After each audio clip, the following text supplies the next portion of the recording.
यह आपके द्वारा पूरे देश में जो शिक्षा व्यवस्था है दिल्ली की केंद्र की अरविंद केजरीवाल जी की जो सरकार में शिक्षा है, मैं खास करके उस पर अधिक फोकस करना चाहता हूं, क्योंकि मुझे सबसे पहले केवल शिक्षा चाहिए, मुझे कुछ भी नहीं चाहिए। रोड पेरा सड़क के बाद में चाहिए, मुझे केवल शिक्षा चाहिए। जो स्टूडेंट इंटेलिजेंट बनेंगे वो जाकर के देश को चलाएंगे, राज्य को चलाएंगे, गांव को चलाएंगे, अपने माता और पिता को जानेंगे। और डैमेज शिक्षा को करने का एक ही मूल कारण है कि कोई समझ ना पाए, जो हमें आकर के जो कोई भ्रमित कर करके वो सरकार अपना बना ले। मैं खास करके कोई भी सरकार हो, मैं किसी का खिलाफ शिकवा नहीं करता हूं, मुझे लेकिन केजरीवाल की तरह सरकारी स्कूल में मुझे शिक्षा चाहिए। मैं आपसे एक और प्रश्न पूछना चाह रहा हूं कि केजरीवाल की पार्टी में आप कितना मदद कर सकते हैं जब तक सरकार नहीं आ जाता है, जब तक पार्टी गांव-गांव घूम रहा है संगठन के लिए, आप कितना उनको मदद कर सकते हैं? मैं तो उस दिन केजरीवाल जी का नाम, जिस दिन वो सेल टैक्स कमिश्नर थे और सेल टैक्स कमिश्नर रहने के बाद जिस पद पे IAS हो, चाहे जो भी पदाधिकारी के रूप में थे, और वो अपना काम, अपना त्याग पत्र जनता के लिए दे दिया, मैं उसी दिन समझ लिया कि ये देश के लिए कुछ कर सकता है। केजरीवाल जी कुछ कर सकता है, नहीं बहुत कुछ कर सकता है। अगर जनता उसके साथ रहे तो बहुत कुछ कर सकता है, जनता के भविष्य को बदल सकता है। पत्रकार महोदय, मैं आपसे गुजारिश करना चाहूँगा कि यह आवाज़ पूरे देश में जाए। और मैं केजरीवाल जी से भी मैं कहना चाहता हूँ कि केवल आपकी अगर सरकार बनती है तो मुझे केवल पहले शिक्षा चाहिए, शिक्षा चाहिए, शिक्षा चाहिए। ऐसा तो नहीं हो जाएगा जैसे कि केजरीवाल का सरकार बिहार में आएगा तो फिर बिहार में भी अपना घर बना लेगा। घर बनाने की क्या बात है?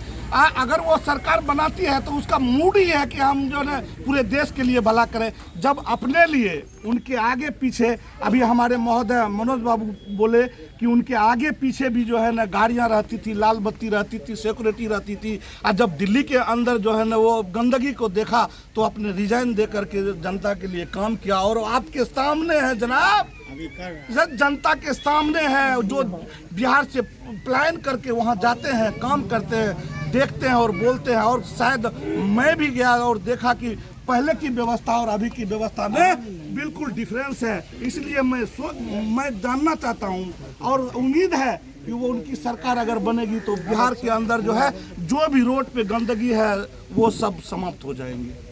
क्या आपको ये लग सकता है कि पहले जो संविधान बनाए थे भीमराव अंबेडकर, उसके तरह यह केजरीवाल सरकार लड़ाई लड़ पाएगी? भीमराव अंबेडकर जी जो संविधान बनाए, तो संविधान बनाने का कुछ कारण था। जो संविधान बनाए उस संविधान के आधार पर तो जो है वो कर ही रहे हैं। संविधान के आधार पर सब तो कर ही रहे हैं। संविधान दोषपूर्ण, मैंने चूँकि हिंदुस्तान का संविधान यहाँ के विद्वानों से नहीं बना, अंग्रेज जो पहले बना के संविधान रखे हुए थे उसी को रखा गया। जबकि संविधान को बनने में 11 महीना 26 दिन लगा, उस पर 6 लाख रुपए खर्च किए गए। जितने शब्दों का उसमें चयन होना था उसका चयन नहीं हो सका।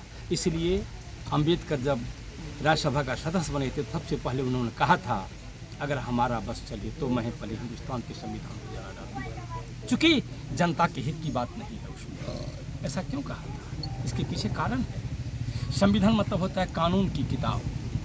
जिस कानून में यदि बराबर का भागीदार, चाहे वो चपरासी हो या राष्ट्रपति हो, सबको नहीं मिले तो संविधान नहीं है।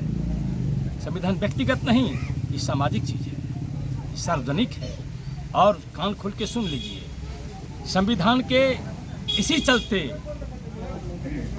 उसने शंखनाद किया था कि सत्ता किसी की बपोती नहीं, जनता आती है इसे जल्दी खाली करो। लोग संविधान पर भी काबिज है, इसलिए देश का ये हाल है। अगर उस संविधान को हटा दिया जाए तो देश की स्थिति सुधर सकती है, इसमें कोई दो राय नहीं है। इसको ऐसे मान के चलिए। Thank you.